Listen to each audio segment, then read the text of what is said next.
Good morning to the Honorable Ministers of the Council, members of the media, online and TV 15 viewers, radio listeners via St. Martin Gov Radio 107.9 FM and respective radio stations island-wide. I'm Rolika Roach and welcome to the live Council of Ministers press briefing for today, Wednesday, February 9th, 2022. At this time, I would like to invite the Minister of Justice, the Honorable Anna Richardson, to address you. Minister Richardson, you have the floor. Good morning, Prime Minister, colleague ministers, Ms. Roach, Team CoM and Team TV 15, the media, those tuning in online or via the radio, and of course, a special good morning to all senior citizens. Firstly, I take this time to thank the members of the multidisciplinary team consisting of the Immigration Department, the Police Force, Customs, and the inspectorates of both TEAT and VSR, who together are visiting various communities without prejudice to execute controls. In the latter part of January, the multidisciplinary team moved through Phillipsburg, controlling both persons and businesses to ensure for complete compliance of the laws of the land. In particular, persons who were in practice of harassing tourists from cruise lines and or stayovers were approached, controlled, and those who failed to produce valid identification and or valid documents to confirm legal status on the island were detained, processed, and dealt with according to the law. There were businesses found to be operating without the necessary business licenses and or persons without valid work permits in service. These businesses were closed and the owners fined for deliberately breaking the law. The joint controls continued into the neighborhood of St. Peter's on Saturday, February 5th, 2022. During the multidisciplinary joint controls, 2 bars and 1 supermarket were fined for irregularities in their business documentation. 2 lottery booths were closed for the same reason.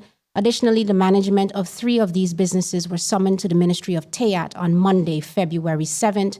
A total of 8 illegal persons or undocumented persons were held in the operation and brought in for further investigation and processing. In accordance with Article 11.3 of the guidelines, which is law, a valid form of identification is required when out in public. Individuals of the public must have means or ways of identifying themselves when approached by authorities. Failure to identify oneself to authorities is a misdemeanor offense and may result in being fined or incarcerated. The multidisciplinary team is executing their duties by law and reiterating that the joint controls will continue throughout Dutch St. Martin. The core focus as these overall controls are being executed is to ensure residents are adhering to the laws of the land are in compliance with the policies and regulations as such.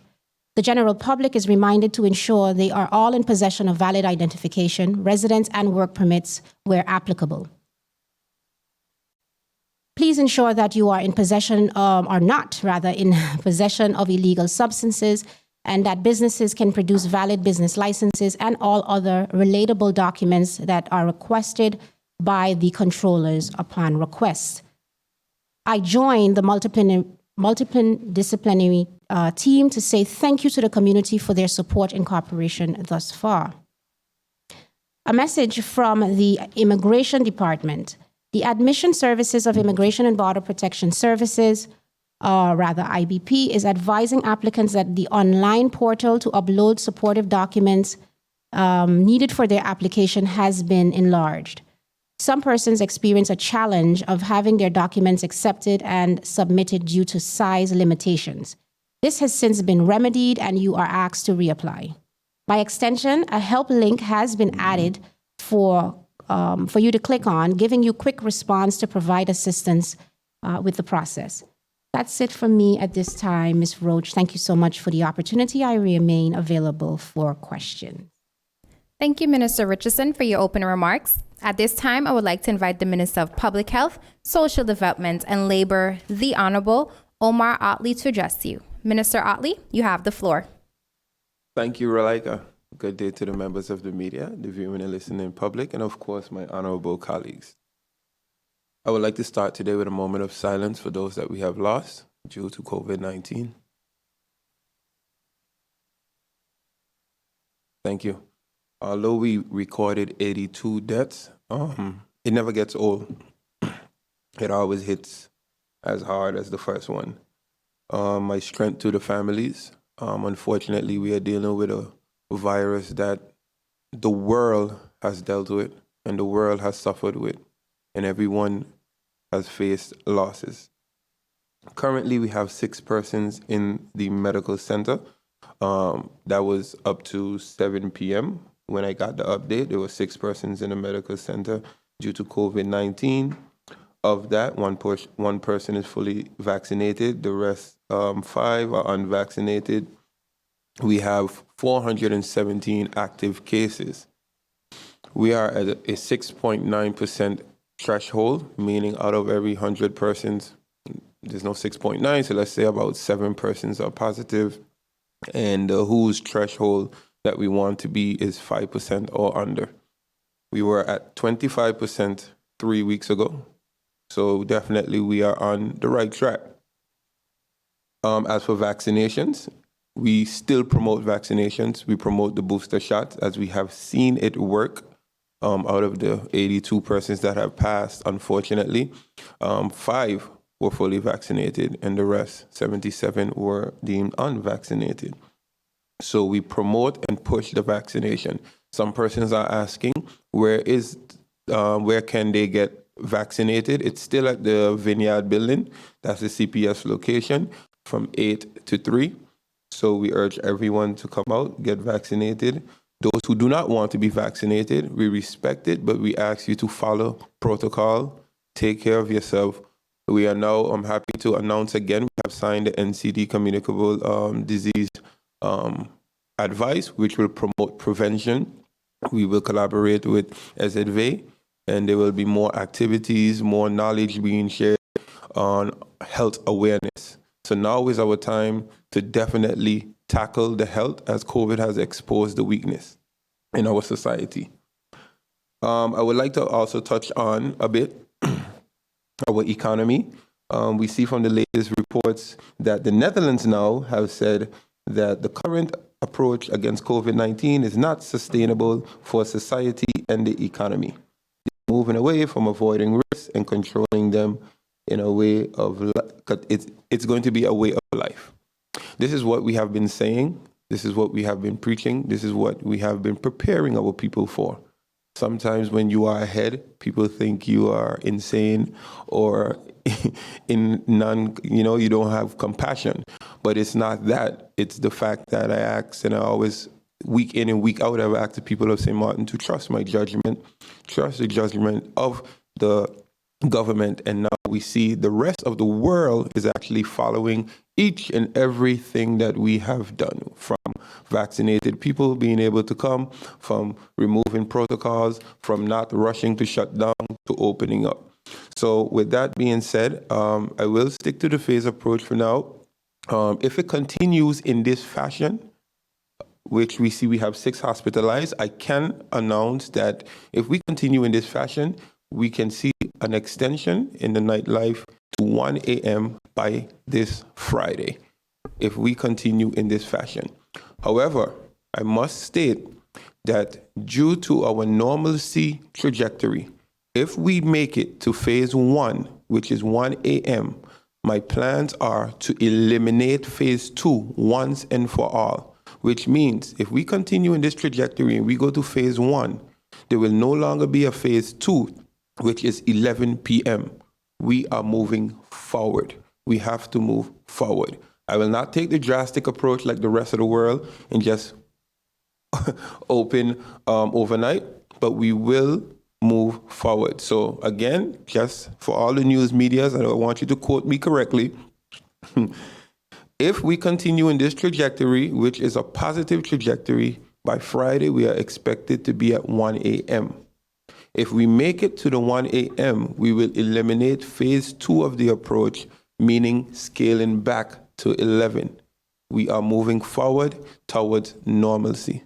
So I look forward to any other questions. I would just like to update on 2 more things, which is 1, we signed the DCHA, which is the Dutch Caribbean Hospital Alliance with the 4 countries. That is a big success. What this does, it allows us to enter procurements buy material for a much cheaper price. This is with Curacao, Aruba, St. Martin, and the Dutch, of course, representing the best islands. It also helps our quality of care, as we know we suffer from we are in a hurricane belt. We recently suffered from pandemic or any emergencies or natural disaster. We are obligated to work with each other within the region. This is very important. This helps with PPEs, this helps with hospital beds, and all of this is a part of our normalcy strategy, as we will need each other, God forbid, if there's another resurgence. I would also like to let the public know that I have a meeting with the SER pertaining to the minimum wage. The CPI was given to us, I want to say 2 weeks ago, by the Ministry of TIAT, so we were able to calculate our proposal for the minimum wage. So now we will have a meeting with them, and I will sign my advice and submit to them with now the proposal. My first advice was asking their opinion if they think it would be a good idea. But now I'm moving forward. I have my proposal, and I will be sending the proposal for the updated minimum wage to the SER. Thank you. Thank you, Minister Otley, for your opening remarks. At this time, I would like to invite the Minister of Education, Culture, Youth and Sport, the Honorable Dr. Anders Rudolph Samuel, to address you. Minister Samuel, you have the floor. Good morning, and thank you, Rolika. Good morning to you and the team. Good morning to the PM and my colleagues. Good morning to the media and to the people of St. Martin. A blessed day. Rolika, I would like to inform the public of St. Martin that on Monday, when the management and staff of the Prince William Alexander School, that is in Belvedere, the Dr. Almus Fleming campus, which is St. Martin's special education school, when they reached to the school and began their regular day, they were confronted with some very negative situation. And the negative situation is that someone broke into the school and actually went into the home economic classroom and vandalized the classroom. It is very sad to see what took place there, because the persons who went into the classroom, the home economic room is where the students of Prince William Alexander, our special education students, how they learn to cook and use a stove and do these kind of things. The persons who did it did not take anything, actually. They did not steal anything, they did not take anything, and they just trashed the home economic class. And when the security came back on Monday, we already see 4 youngsters again running away from the school at 6 p.m., 6:15 p.m. in the afternoon. And 6 p.m. in the afternoon is very daylight. And I think it is very sad that persons would want to damage a place where education is being provided to our students. So with this, I'm asking the public, to be mindful of what you're doing, and you're hurting the students, and it doesn't profit anything to do so. I also want to update the public of a meeting that will take place tomorrow, Thursday, the 10th of this month. And that is the meeting with the school boards and the union and the other stakeholders. And the main topic on that agenda is the topic of the 12.5%. You know that with the austerity measures, all the organizations and school boards that are receiving subsidies from government, they also have to apply the 12.5%. So we are going to have the meeting tomorrow, and we will be discussing the issues. The main issue is the 12.5% and the matters regarding this. There would be other issues, most naturally, on the agenda, but this is the main issue that would be discussed tomorrow. I would also like to inform that when I came to the ministry as Minister of Education, Culture, Youth and Sports, one of the items that were there to do was the repairs of the schools, because the schools did get damaged after or during the hurricane, and the NRPB under the Trust Fund, the World Bank, was busy arranging the repairs of some 19 schools. And Because the process was taking long, I requested from NRPB to pull at least 6 schools forward that we could start with them so we can have classrooms. And the 6 schools, which I reported before, was the Sister Regina School, the St. Joseph School, and the Lionel Connor School. Those 3 schools have been repaired. The Lionel Connor School has some minor things to do. And the second 3 out of the 6 is the St. Dominic School, the Mac High, and the Milton Peters College. So it is the intention to start with the repairs on the Milton Peters College and Mac High. I'm getting indications that the St. Dominic School have asked to push back their start on repairs a little bit later. But the repairs at the Milton Peters College, you would have read in the newspaper, is asking for attention to be given, that the quality of education is safeguarded, and it is having an effect on the fact that we do not have sufficient classrooms to just have the repairs and have school normally. So we are busy, and when I say we, I mean that the ministry and the school board, who is the competent authority, to have a schedule that would make it possible for education to continue so that we can have the repairs done.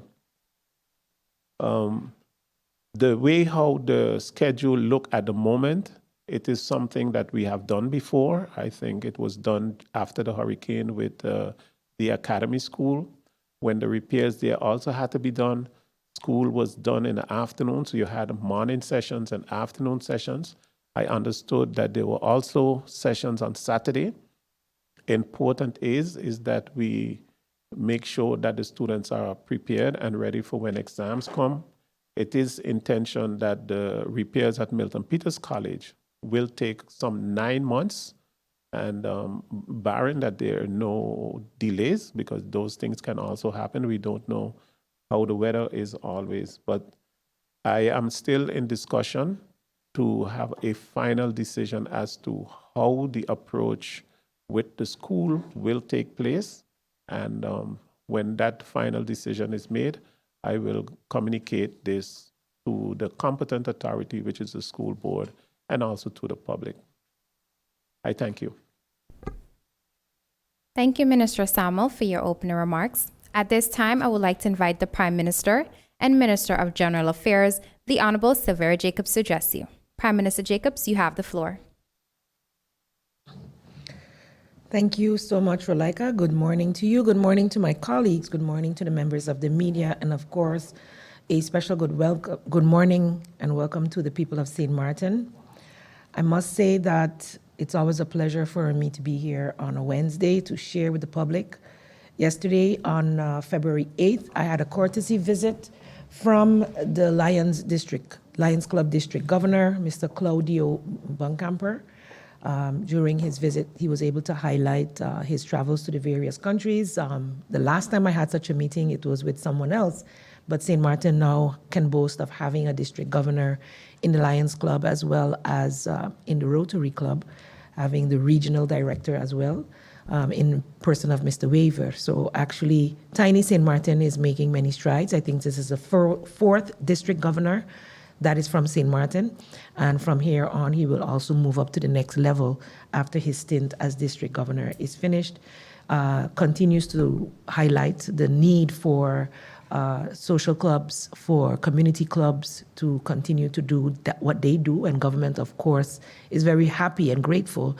One of the main projects they talked about was the glasses program that they have, where they years ago went into the schools, brought in ophthalmologists to test the eyes of several thousands of children and to find out that several needed glasses. So that's a project they have also collaborated with the Rotary Club on. And so for me, volunteerism is key to us meeting the needs of the people. And so I was happy to make some time in my schedule for that courtesy visit. I also this week hosted the Ambassador Joke Brandt, permanent representative of the Kingdom of the Netherlands in the United Nations, stationed in New York. Her Excellency came for a working visit to get to know St. Martin in making sure that she is inclusively representing the entire kingdom and not just the Netherlands at that level at the UN. She was accompanied by the first Secretary of Climate and Environment, Mr. Kavesh Biseswar, and they were able to execute an extensive agenda that had been planned by the Department of Foreign Affairs, which falls under the Ministry of General Affairs, which allowed her to meet with government officials, the St. Martin Youth Parliament, local artists, and of course, community organizations like the St. Martin Development Fund, Makisha Brooks, and the NRPB, among others. I must say that Ms. Brandt, Ambassador Brandt, was highly impressed by the presentation yesterday in Parliament by our Youth Parliament. They focused on the SDGs, and though in my discussion with the Secretary General of the UN last week, the bilateral, together with the other prime ministers of the kingdom, where Mrs. Brandt also was a participant, or at least a two-horder, as they would say, highlighting the need for us to refocus on the SDGs, seeing that we were already behind and that the COVID pandemic pushes us further into the abyss.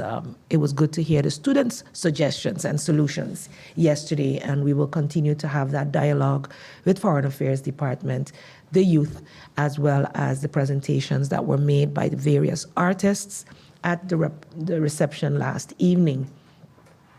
We are pleased that the ambassador took the initiative to travel to St. Martin and the other Dutch Caribbean countries to ensure inclusive representation of the entire kingdom within a multilateral system of the United Nations. Through this visit, the permanent mission in New York will be able to accurately reflect and further the international objectives, especially the priorities of St. Martin in this regard, and of course the other Dutch Caribbean islands within the UN system. Her Excellency also paid a visit to our Governor, Dr. Anders Eugene Holiday, and met with key Department of Foreign Affairs staff, and including my staff. And I must say that coming out of that discussion, there is now going to be a monthly meeting planned with the mission to ensure that they continue to be updated on St. Martin's position as a small island development state and our existing challenges faced, especially those that relate to climate change and the funding opportunities that might be available via this platform. I'd also like to take this time to thank the entire Council of Ministers for taking time yesterday to attend the reception, meet the ambassador, and also I believe there were several initiatives that will come out of that meeting, and they will be able to further also the individual ministries' goals that a United Nations platform can forward as well. As I mentioned, the Youth Roundtable, there was also a Youth Roundtable discussion held yesterday, and the participants expressed their vision on how best to achieve sustainable development for St. Martin. And I must say that their ideas will not go unheard. Further, in our media reports, since 2 days ago, the 4 countries agreed on a joint statement going out to highlight that we have moved from the political agreement to allow now the amendment, including the COHO law, to be forwarded to the parliaments for further deliberation and discussion. I think many have been awaiting that. The concerns that we had as countries were addressed in our political discussions with the new State Secretary, Van Huffelen, whereby we were concerned about the cooperation protocol between the CFT and the COHO, also the mutual task, roles, and responsibilities that have to be established between the COHO and the CFT, and confirm that we will be consulting as governments to ensure that before that cooperation protocol can be established or amended. So once it's established as well, if there are changes have to come, the islands, the countries must be consulted. Other concerns were ensuring that the law was enforceable within the constitutional order of the countries, as well as ensuring that the excessive authorities of the CFT would not block the priority position of the governments of the countries in terms of them assessing the investments that are needed for the country reforms, which, of course, for the Dutch government is a priority, but it cannot step over the priorities of the immediate needs of the countries. And we were assured that all of these would be further worked out in the discussions as to the implementation of the law. As I also mentioned previously, the State Secretary will be visiting St. Martin on February 18th, and as we go down in the rest of this week, more information will be provided pertaining to her visit. In joining the Minister of Health, I would like to continue to remind the people of St. Martin is that our health is our wealth, and we are all individually responsible to ensure that we take care of that. Ensure to keep yourself healthy, your mind, body, and soul, and hopefully we can continue to grow out of this pandemic and achieve our normalcy that we strive for, not just economically, but that we also physically and emotionally can get over the tragedies that we have faced over the past 2 years as a result of the pandemic. Roulaika, with that, I thank you for the opportunity, and I look forward to any further questions or elucidations from the media. Thank you, Prime Minister Jacobs, for your opening remarks. If you've just joined us, you are watching the live Council Ministers Press Briefing for today, Wednesday, February 9th, 2022. Thank you for joining us. We now move on to the question and answer session. However, before we begin, I would like to inform that the Minister of Finance, the Honorable Artwell Edion, is present, however, will not be making any opening statements, but available for any questions the media may have. The floor is open. Bibi Hot Shah of SMN News, you have the floor. Good morning, Roulaika, and thank you. Good morning, colleagues. Good morning, ministers.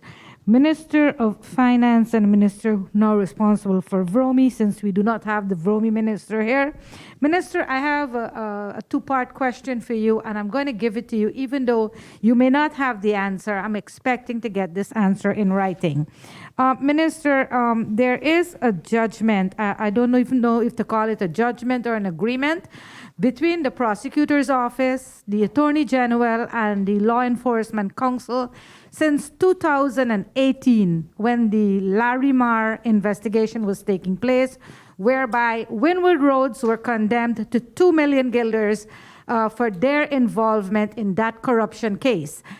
I'd like to know, Minister, who is overlooking that fine, so that the government of St. Martin, the Ministry of VROMI, was supposed to use that for sewage projects. We have a situation in Dutch Quarter, Minister. Residents are crying out loud.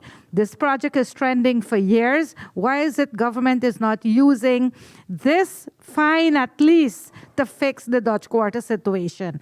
The other part of my question is there are rumors that there's a huge backlog, Minister, in requests for building permits. There are now allegations that certain civil servants are demanding bribes before these building permits the applications are being processed.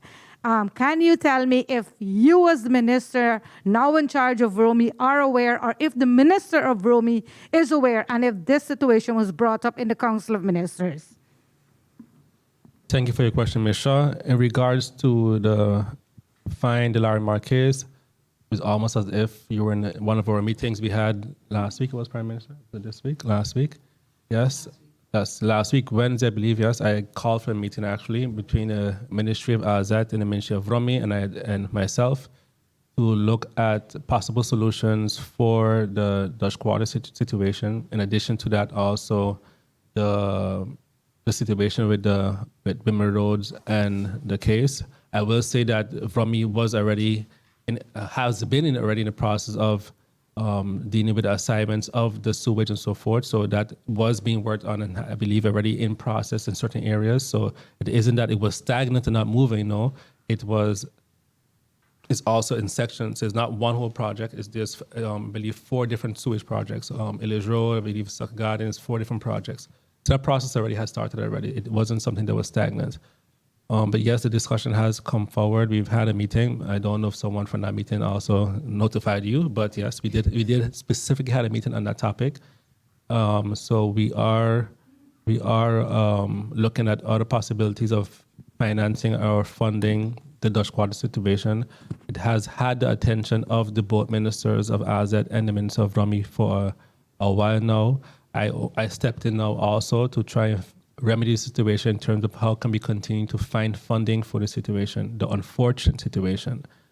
So yes, the minister himself, I guess, will be able to update the general public when he is back or when he's in, and I'm pretty sure he'd be willing to do that.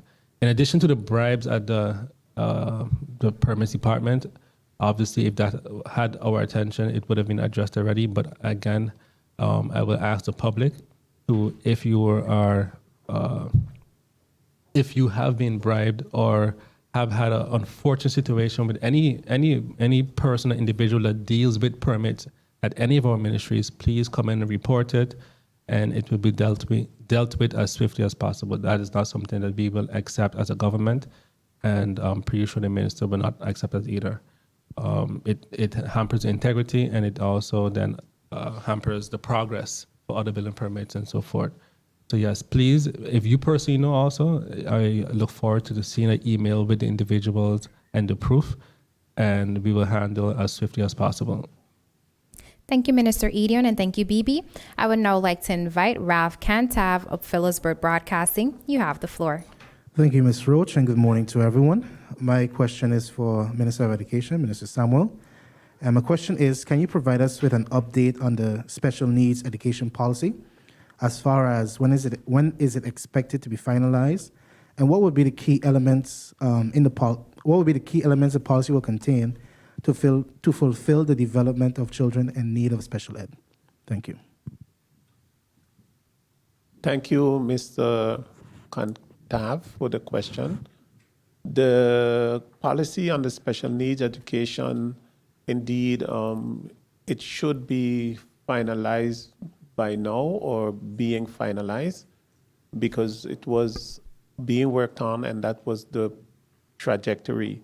What we have had is that, the situation with the Omicron, a lot of persons has been out, and that could have probably, have an effect on the timeline of delivering the policy. I am glad to indicate, though, that I am happy to know that people are keeping their eye on it, because it is something that is so much needed for our special needs. The policy would regulate exactly like how special need education should be regulated on St. Martin. So how many teachers in the classroom, how many students, the cost of delivering special education, and the whole works. So I too am looking forward to be able to complete this long-awaited document that will help our special education students to the service and attention that they need. Thank you. Thank you, Minister Samuel, and thank you, Raf. I would now like to invite Lyndon Brown of BCN TV. You have the floor. Good morning to the people of St. Martin and the ministers that are present here today. Question to the Minister of Health. The Minister of Health, as we focus on the Mental Health Foundation, Minister, there's a lot of crisis in the family where young men and young women consuming substance, and mental health personnel call in, and then when they go to the mental health, they end up getting start from 200 milligram to 500 milligram of injection to calm them down, Minister. But recently, I spoke to a gentleman, and the gentleman said like this: Mr. Brown, I had problem with my girlfriend, and he behaved angrily, and they was going to admit him for injection, and now the gentleman is now still walking and driving a truck. So a lot of time, is mental health have a rehabilitating area that can help our young men? Because it seems like, I'm gonna finish now, when they go at the mental health, it's like they go into a land of no return. Because just give them injection, all the time they just have a family problem, a wife problem, and they just give them injection. Just cannot heal just, right, Minister?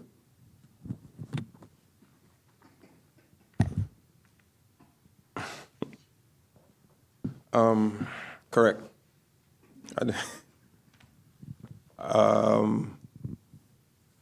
let me try put it like This this. is very serious, eh? Very Yeah, serious. I trying to formulate it very, very good because I never heard of mental health admitting no one for argument with a girlfriend.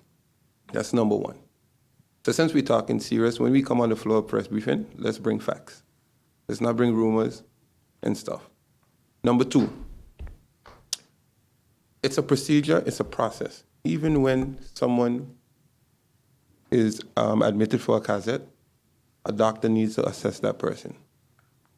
The doctor then needs to say the person is not in their right mind or the person needs mental health assistance, and then it's sent to my persons with the advice of the doctor, with the advice of the mental health doctor, and then it goes to the Department of Public Health, who then assess the issue, and then it comes to me and my advisors, who then assess the issue, and then we make a decision on someone being taken into mental health.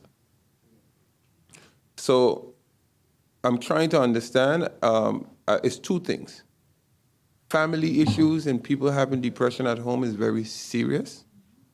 It is something that we urge people to talk to people. There are many, we're developing different hotlines. I think the Justice has even developed a hotline, and her and I has signed together the domestic violence advice. And we are headed in that trajectory of basically allowing people who have issues within their homes to be able to communicate. But as far as saying that persons have an issue with their wife and then mental health come and give them an injection, that's absolutely false. That's incorrect. That never happened. Number one, when you have an issue or a dispute, you don't call mental health. So I just wanted to clarify that. Thank you, Minister Otley. I would now like to invite Stephen Cerulean of PJ82 Radio. You have the floor. Thank you, Ms. Roach. Good morning to you, Prime Minister. Ministers, good morning to you as well.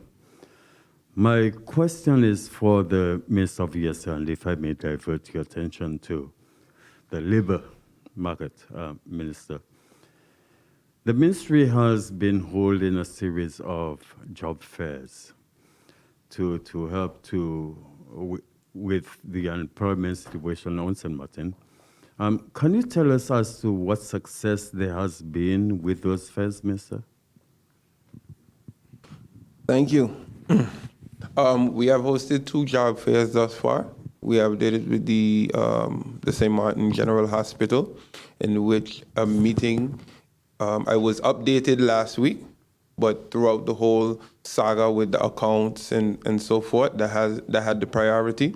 But based on my response, I was told that the NESC department, the Department of Labor, they have to have a meeting with the contractor, and then they will go through the results of who were hired, who were sent to a next, who will be going to training, because they are also partnering with NEPA. So maybe there are persons who did not qualify at this moment. But the objective and my strong belief was we're not just going to turn someone away. We're going to prepare them so that they can make it for the next time. So what I will do, definitely, the meeting is scheduled sometime this week. So hopefully next week press briefing, I can have a more definite answer when it comes to that. As far as the Vaccinated, I'm awaiting a report. But I can say, even for Vaccinated, from before coming to the table, they were already in contact with many local contractors and many local, whether it's vendors with machineries and so forth. So those informations is to be sent to the department, not to me directly, to the department, and then there will be an assessment from there. So hopefully by next week press briefing, I can have a better percentage or answer for you. Thank you, Minister Otley, and thank you, Stephen, for the question. I would now like to invite Daniela DeWin of the Daily Herald. You have the floor. Thank you, and good morning to everyone. I would like to repeat my recent question as the Minister of Justice is present herself today. The Daily Herald understands that the Landesrecherche, or the National Detectives, is severely understaffed. So I would like to ask what the current capacity of the National Detectives is, and if a new head has been appointed. If not, what's the process? Are there any updates? And who are the candidates? Pleasant good morning again. Thank you for your question, Mr. Wynn. So with regards to the head of Landesrecherche, the process has been done to review those who have submitted their interest to be the head of We have identified those persons. However, just to be a bit transparent with you, we have a director in mind, but that person is in their pension age. And so my request is that the person who ranked second in the application process would, so to speak, counterpart, be a part of the training process. This way, when their contract is over, the second person will then step up into the position to carry on so that we don't have shortcomings in terms of the leadership of this department going forward. When we speak about being understaffed, we have to look at the qualifications for one to become part of the National Detectives. It's part of a growth. So you don't just apply for the position and take up the position. You have to go through the channels of becoming an officer first, going through, the on-job experience, grow within the ministry. That is what we want to do. As you would know, as the Herald, the CAPSM in itself is doing recruitment drives on an annual basis, and that means that the goal is that persons can grow from CAPSM into National Detectives. So we do have our eyes on all agencies within justice. Yes, National Detectives definitely is one that we're seeing how the most capable persons are able to grow into that department. Yes, thank you. Thank you, Minister Richardson, and thank you, Daniela, for the question. We now move on to the second round. Bibi Shaw, you have the floor. Thank you, Rolika. My question, Prime Minister Sylveria Jacobs, last week I asked the Minister of Health if he foresee Carnival 2022 going ahead. The minister said he sees no need to cancel Carnival at this point, and based on the way we are going right now with our cases, it appears like Carnival will take place. Can you tell me why is the festival village still in a dilapidated state? We have, after 5 years, we have about 15 booths, Minister, that still no repairs have been done. These booths were damaged by Irma. Can you tell me if the repairs will start anytime soon that can accommodate Carnival 2022? Thank you, Bibi, for the question. Indeed, the goal is that we would have Carnival, and the SOG or foundation is the one managing some of government's buildings, which includes the festival village. We had several meetings on this same point. The claim is that the original insurance funds, part of that is for the SOG. Of course, the advice to be able to release the funds, I think more than a month or two ago, came to me, but there were several questions in terms of ensuring that it is what they call in Dutch beslissrijp, ready for a decision making. Not all the I's were dotted and the T's crossed, and so we're in the process of trying to ensure that, of course, in time that at least the repairs to the roof that has been damaged for years can be done. Back then, I can tell you that based on the fact that we were underinsured with our buildings, that priority was given to schools and the like. And so I believe there is still funds available, and it still is a priority. However, proper due diligence has to be followed to be able to put out the terms of reference to finalize those repairs. Unfortunately, these things do take longer than we anticipate. So we will see also what else will be done internally. They have been able to maintain the village for other purposes throughout the year and thereby be a bit self-sustainable. And I think I've mentioned here also that there were some arrears that government owed them, that we were structurally putting a payment plan in place, especially seeing our liquidity, so that they can also continue to do their normal maintenance to our F&A building, which is a fire and ambulance, as well as the festival village. Thank you, Prime Minister Jacobs, and thank you, Bibi. Rav Kantav, you have the floor. Thank you, Mr. Roach. I have a question for the Minister of Justice. We'll just have a brief follow-up for the Minister of Finance, just in terms of if you receive any additional information on the Mortgage Guarantee Fund and the question I asked last week. And my question for the Minister of Justice deals with the process of one being detained by immigration. And my question is, when someone is detained, how long are they held? Do they pay for their return home, or does the country pay?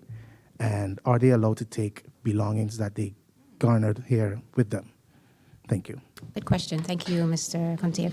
So When persons are detained, they go through an investigation or interrogation, so to speak, process where they are interviewed about their status on the island. How did you arrive? When did you arrive? What is the reason that you've been on the island for as long as you have without applying? If the person is able to show that, let's say they have an application in for processing, that is checked with our admissions department or tulating for us to be able to confirm what is the status with. Some persons who are detained are actually released on what we call a meldplicht, which is an arrangement that they have to report into the immigration department on a set period of time to be able to have discussions about their status. Some persons are given the opportunity to regulate their situation because perhaps they've established a family here. And the list of scenarios are continuous.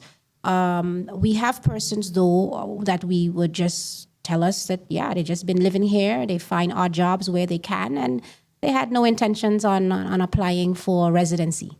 So those are the persons that we have an interest in getting not to be on the island because they're not contributing positively to our society. Let's just be real and frank about it.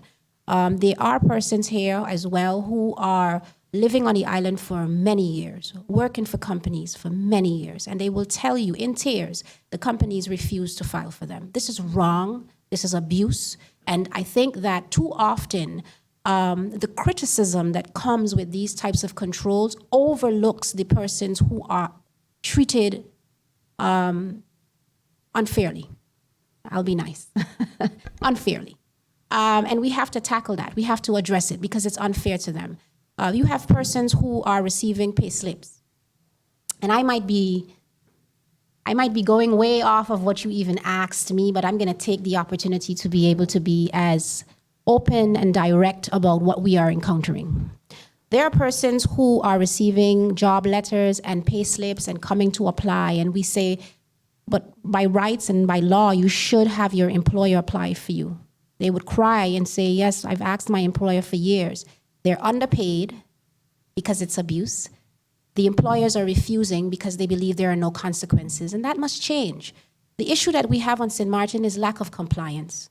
And this government is ensuring that we enforce the laws that are established. This is not my laws. These are not the Minister of VSA being over labor laws. These laws exist. Minister of Finance in terms of tax compliance, then the list goes on. We have young men and women in our communities, in our society, where some of them, even their parents, ensured that they established their legal status, but did nothing for their children. Their children are now adults, and they're having a difficult time being able to establish. And I'm getting letters on a day-to-day basis of persons expressing how they've tried, the difficulties, and we are doing our best to be able to work with everyone who is honestly trying to be here, contributing positively to St. Martin. That is the ultimate goal. We are not anti-migrants. Let's get that correct. That's not the subject here. What we're saying is, in order for our society to be a safe and healthy one, everyone needs to contribute. We need everyone to contribute in paying your taxes and everything. Persons having pay slips, it's showing that their taxes are being deducted, but when they go to the tax department, they are not known. Do you understand how unfair that is to someone? Do you understand how devastating that is to someone? Yes, to my learning as well, you should file your taxes, and I will continue to reiterate that on every platform I'm able to. File your taxes, because if your employer is doing you wrong, then that red flag will raise far beyond expectations. But we must come together as a community, collectively wanting the best for St. Martin. Too often, the onus is placed on government. Government isn't doing this. Government isn't doing that. And when government starts to do what is necessary, then you have criticism. Why are you doing this? And why? There are so many persons on this island who are either nationals or legally supposed to be here without employment. Yet someone can step off of a flight and be employed in a night. That's not fair. And that is where justice has to come into play. I commend the multidisciplinary team, and I am if you can see the enthusiasm of the officers of justice, immigration, customs, police, they are so enthusiastic to finally be executing the job they have been hired to do. This country is just handled a budget that is in a deficit. We are in a deficit. Why is that? We have so many people on this island. We are so healthy, yet we have our financial challenges. So again, I'm going to say sorry if I veered off too much into what you asked, but at the end of the day, the persons that we are dealing with, we are trying to process them as quickly as possible. Yes, family members can come and purchase their tickets to send them home, and those who can show that they have viable reasons to be here and they had made attempts to be here legally, we are working with them on the Melplicht. Again, thank you so much for the opportunity. Thank you, Minister Richardson, and thank you, Ralph. Sorry, Ralph, we'll have to continue. Lyndon Brown, you have the floor. Yes, question again to the Minister of Health. Minister of Health, it was recently, there was an incident with Lance.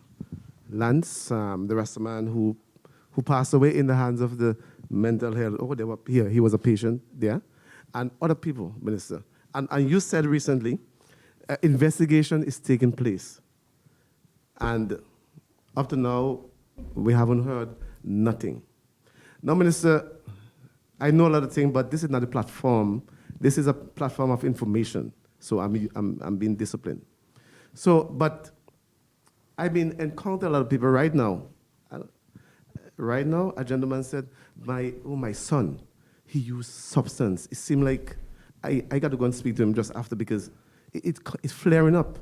Because we know it's not the easiest thing to deal with people who consuming substance medicine. Mr. Brown, can you ask your question, please? I want you to relate what you plan to do. Again and again, Minister, I mentioned just now, it is very serious.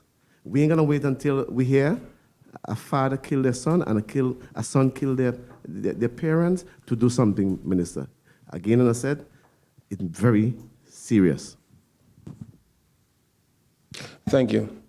In the case of Mr. Thomas, yes, it is unfortunate, but the investigation is not being carried out by my person. The investigation is carried out by the prosecutor's office. I have no jurisdiction over that. So I myself am awaiting the findings of the investigation. That's number one, so I cannot speak on something I don't know. Number two, we have the Turning Point as well, the Turning Point Foundation. We have been, and that's for substance abuse. Because when we talk about substance abuse, I think you are just focusing on mental health, but we have the Turning Point Foundation, and that's their specialty. And mental health takes persons who have substance abuse and direct them towards Turning Point. So then I would advise your friends or people that you know that, and I commend them for coming to you and admitting, that's the first step, admitting that they have an issue with substance. The next part is having them willingly turn themselves into Turning Point. That's the next step. So if you're going to have that conversation when you leave here, please let them know, don't go towards the mental health, go towards the Turning Point. We are also in the process of having meetings with Turning Point to have them situated properly so that we as VSA can finally subsidize them again.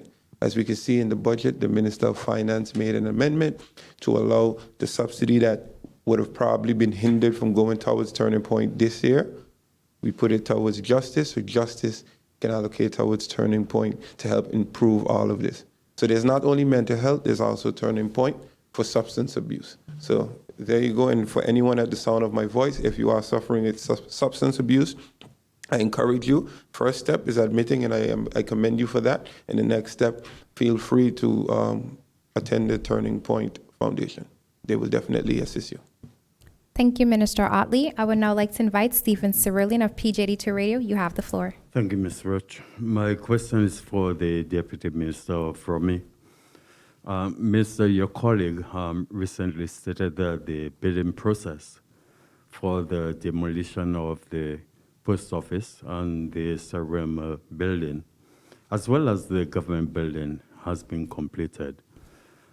Can you tell us as to who the contract for carrying out the job was awarded to and how much was set aside for the job overall? Thank you for your question. I did sign off on those, but I can't remember names of the companies. So I'll leave it up to the minister to be able to respond to that, the amount and which company. On the top of my head, I definitely can't remember which ones. Thank you, Minister Edion. Thank you, Stephen. Before we continue, I would like to re-invite Minister Otley. Thank you. I just want to answer Mr. Cerillian's real quick on the job fair with Finzo. So the main contractor had the interest in 8 persons that are skilled, 15 persons that are semi-skilled. Unfortunately, there were about 38 persons that did not meet the requirement for the main contractor. However, the subcontractor is evaluating 33 persons within interviews. There are 35 subcontractors in which all 35 subcontractors will be evaluated by the procurement team and dealt with accordingly based on the phase of the project. I think it was very important for me to answer you right now. Thank you. Thank you, Minister Otley. Daniela DeWint, you have the final question. Thank you. I would like to ask the Minister of Finance when the new number plates are expected to arrive, and if you can give us an update on the pilot program for the stickers and the QR code system. Has a pilot started, and if so, how is it going? Thank you for your question. So the plates are, let me calculate, so January 4th was supposed to be 37 days, so it's supposed to be this week. So I need an update on if they have arrived or not. Obviously, it was, as I mentioned before, it's because of the whole shipping delays within the whole system of cargo and so forth. Nothing because of the ministry, we were on time, and not because of the supplier, just because of the shipping issues. I'll confirm, I'm hoping to have it between this week and next week. I'll confirm if the ship was on time. In regards to the project, we took the comments from the Council of Ministers, but also the comments from the Parliament in regards to the design and making it smaller and so forth. So we have gone now and made a new design, made it a little smaller, and a couple other adjustments, and hopefully we can get a project up and running by the end of this month. Thank you. Thank you, Minister Edion, and thank you, Daniela. Members of the media, this does bring us to the end of the question and answer session. Any further questions can be sent to the Minister's Cabinet in writing. Honorable Ministers of the Council, members of the media, radio listeners, and online viewers, this brings us to the end of the live Council of Ministers press briefing for today, Wednesday, February 9th, 2022. For rebroadcast, tune in to St. Martin Gov Radio via 107.9 FM, Telem's Tel TV Plus, the official Facebook page of the Government of St. Martin, the YouTube channel Government of St. Martin, and TV 15. For video on demand, log on to the Government of St. Martin's YouTube channel. On behalf of the Department of Communication and the Government of St. Martin, I'm Rolika Roach and wishing you a pleasant day further.